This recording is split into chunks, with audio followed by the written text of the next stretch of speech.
One day I pulled down my copy of the Oxford English Dictionary and looked up the term sustainable, and actually the definition is pretty simple.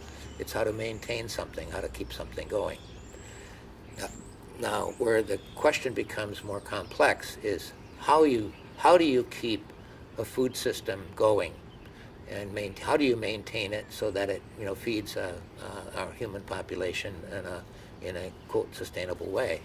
Now there you begin to have, that's where you can begin to have the debate. And, the predominant view of that, and therefore their claim to be sustainable within the more industrial agriculture approach is that the way you maintain it is you simply intensify what we've been doing. Look how successful it's been for the last 60 years. We've doubled, tripled our production of wheat and corn and soybeans and rice.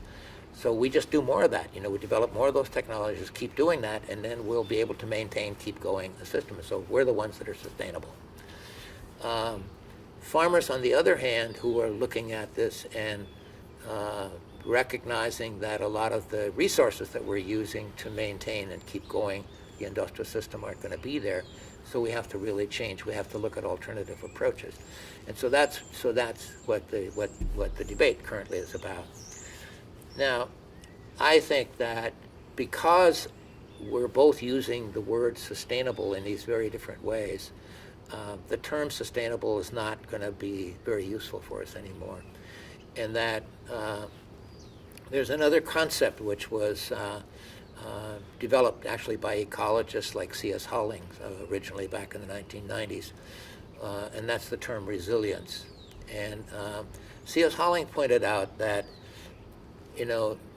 systems aren't stable, whether they're social systems or economic systems or natural systems.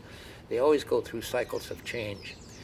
And so the important thing about maintaining a culture of some kind, whether it's a food culture or anything else, is how do you build resilience into the system that absorbs these changes as they come along.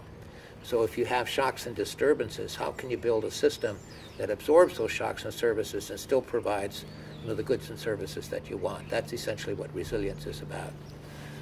Now, when you look at it that way, the more efficient you make a system, the less resilient it is. Because efficiency wants to get all of the redundancies out of the system in order to increase the efficiency rate. But it's the redundancy in the systems which gives you the material, the diversity of resources to absorb the shocks and disturbances.